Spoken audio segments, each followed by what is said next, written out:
Well, hello, everybody, and welcome back to Radio Entrepreneurs, the show that constantly streams stories of entrepreneurship, leadership, and organizational situations as this economy continues to change and we wind down to unbelievable 2021 into 2022. I want to welcome my guest host, Evan Macedo from FEI, Financial Executives International, and also Sapers and Wallack. Welcome back, Evan. Thank you, Jeffrey. It is an absolute pleasure to be here and always happy to be your trusty co-host. Thank you very much. And since this is an FEI segment, would you like to introduce our next guest? Absolutely. So our next guest, we have Dafna Krouk-Gordon, founder and CEO of Toward Independent Living and Learning. Welcome, Dafna. Thank you very much for inviting me. It's a pleasure.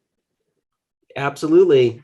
And I guess to get things kicked off over here, we wanted to, I know our listeners want to know, can you tell us a little bit about what, I'll say TIL for short, what TIL does and what inspired you to start it? Gladly. TIL is a human service agency, and our emphasis is on providing services to people with developmental disabilities, intellectual disabilities, acquired brain injury, people on the autism spectrum, and those who require some assistance due to mental health or emotional issues. And the inspiration really was in 1980, I started TIL, Toward Independent Living and Learning, and it was in response to what was going on nationally and in particular in the state. For about 150 years, the way that we worked, handled, served, or didn't serve people who were in any way different or had any kind of what was at the time called mental retardation problems was to keep them away from society and start very huge institutions of about 2,000 people in each institution. And the intentions perhaps were honorable back in the 1800s of protecting people who needed protection. But very quickly what happens when you have people out of sight, out of mind, you really forget that they're individuals with unique needs and families. And you suddenly demonize them and think about them as a category rather than as people. So in response to that, by the early 70s, there was a movement that really fit in with the larger society saying, what have we done? And I've been fortunate to be part of that mission, really worked with hundreds of families to close down institutions since the early 70s and develop what is now a very robust community-based service for people with all of those specialized needs that I mentioned. So TIL is a large human service agency, and we're very proud of having 59 group homes and 3 rehabilitation centers and different apartment complexes and condos, because one size does not fit all. So we make sure that people get what it is that they need and aren't stuck with it. As they grow, we develop with them. So, quite an interesting profession. What's your background? How did you evolve into this role? And have you been an entrepreneur before? Well, before was, since this has been for 41 years, so there wasn't too much of a before, but it's always been within my, let's say, my personality and my makeup. My background is I have a master's in psychology, and very, very early on, I realized that working one-to-one with individuals did not necessarily meet my, my personality. I much prefer to see a problem, take what I believe is calculated risks and figure the very worst is that you will learn something from it and move on. So that's the way that I approach most of it.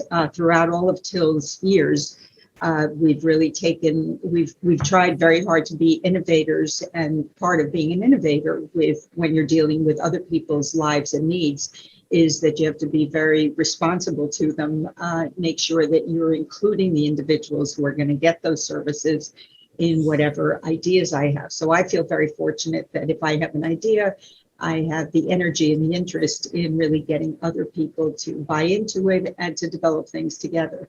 So entrepreneurship, we've started a landscaping company, we ran for 10 years. We started a daycare company, a travel company, and each one has been with the mission of serving individuals who would be the recipients of those services. But seeing a problem and then getting very excited and enthusing other people is really what I like to do. And fortunately, I feel I've been successful at it. That's great. And Dafna, it's amazing you've been in this industry for so long. You must have seen all kinds of different things change the whole time you've been there. What do you see as some of the major problems or major issues in today's day and age? Well, there are two things over the years. When I first started this, nobody knew what they were doing. And there's a definite benefit to that because we all learned together, we took risks. The rules had not yet been written. And I think when you're a mission-driven organization, you have that very clear in the forefront all the time. You know what you want to get accomplished. Over the years, there is more bureaucracy, there are more rules and regulations, perhaps for everyone's protection, but it does hamper some of the innovation. So I see that as being one of those slippery slopes to make sure that we don't get so caught up with ourselves that we're protecting every possible thing that could go wrong, which prevents you from doing the things that could go right. COVID has been a unique situation, not just for human services, but really for the entire workforce. And in the past 2 years, we never closed our doors. We didn't have a choice.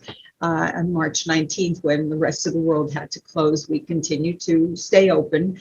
And we felt fortunate to be able to do that. But as time has gone on, and we're now going on 20 months or more, the employment crisis is particularly a crisis here. We don't have a choice to do our work remotely. So I think one of the biggest hurdles is really to continue to get the word out that the human services is a profession. It's a career ladder. It's a place where you can grow, and really just by being who you are, you can help another person be as much as they can be. So those two things are the biggest challenges. The rules that we have to remember what the end result is, not just to write more regulations. And the other is to get the word out there that human services is a profession. It's not just a job that you do in between. It's perhaps a noble profession, but it's more that it's a satisfying profession. And now with community-based services, it's not just direct care. You can be in finance, you can be in advertising, you can be in nursing and direct care. And it really is a career ladder for many people. I hope that I can encourage some people who are listening to this to be able to say, yeah, I'm going to look into human services, this thing I didn't know about before. So, I was thinking of my question before you said mission driven, and I'm thinking right now, talking about what it's like running a mission-driven business, how it's helped you or it's been more difficult through the pandemic, and as you look into the future. I'm just wondering how you do that and what it's been like for you. Well, one of the things that's been interesting where people are, we hear a lot about the big quit and people really reflecting on what's important for themselves. We've done quite a few hires in the past, I would say 6 or 9 months, of higher level management positions, finance positions, where people have left their careers, and COVID has really given them a chance to say, how do I want to spend the next part of my career? And they have been in fields that had nothing to do with mission, had nothing to do with working and helping another human being. And frankly, that's been the most encouraging. People have left those other areas where they really felt that they were not making a difference. And since day one, I would say we have about 980 employees currently. Over the years, most people get into this clearly not first and foremost for the finances that they're going to make, but rather because they do want to make a difference in someone else's life. And I've seen a return of that for people who simply never thought about getting into this field, leaving their fields. So that has been interesting. It's been a challenge mostly for the mechanics of how do you keep people safe? We spent 18 months making sure between vaccines, we do weekly testing. So it's that you have to keep your head above water and keep remembering what your end goal is at the end of every day. And Dafna, before this interview, you were telling me a story about a new venture that you're creating that's very near and dear to your heart, trying to solve parents' biggest fears. What happens to their children after they pass away or after they're gone? So you created a new company called Forever Parent that I know that you're actively working on. Can you tell us a little bit about that and what your plans are for it next year? Yes, Forever Parent has again been in response to what families have asked for over the years. Pretty much from the first 5 years after developing community-based services, families are always thinking, regardless of their age, what will happen when I'm not here to be the primary caregiver, or if they're no longer the primary caregiver, the one who knows all of the details, can predict what their family member, their child's needs are going to be. So now that we've been around for so many decades, I am working with those same families who have been worried about this from day one. And what we've created is foreverparent.com, Forever Parent Inc., which is a way to recruit the best and the finest individuals who want to incorporate somebody into their life. It's not just a job, and it's not just for a year or for a few hours. We're screening individuals who are committed to being in human services, who want to see this as a long-term responsibility. So if Forever Parent Professional, eventually when the parent is no longer here, they would be the first call. So the first few years, for example, they would develop a relationship with the individual, get to know them, and do this jointly with the family. As the family's needs change, they would take on more and more responsibilities until at some point they are the ones who are responsible. But you've had that lead time to be a family member.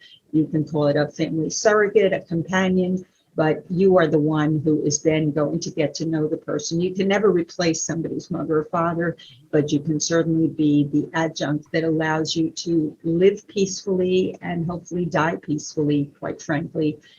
So that's why we're calling it Forever Parent, because they don't go away. They will be there when you are no longer there. Well, we've been speaking with Dafna Gordon and Evan Macedo of Sapers and Wallack. Dafna, if someone was looking for you and TIL, that's what you called it earlier on, how would they find you? They can certainly go to our website, www.tilinc.org, or they can put in a request for information at info, I-N-F-O, at tilinc.org. The same with Forever Parent. They would go to info@foreverparent.com, and somebody would respond based on the inquiry that they put in. So we welcome inquiries, and we look forward to if the audience has any questions, further information, we would provide it. I want to thank you very much for being on Radio Entrepreneurs. And Evan, if someone's looking for you, how would they do that? Jeffrey, if somebody is looking for me, Sapers and Wallack, just go to our website, sapers-wallack.com. You can go to our team page. You will see myself and all of my wonderful colleagues there. We'd love to talk to anybody about your wealth management, group benefits, retirement advisory plans, and anything else that we can help out with.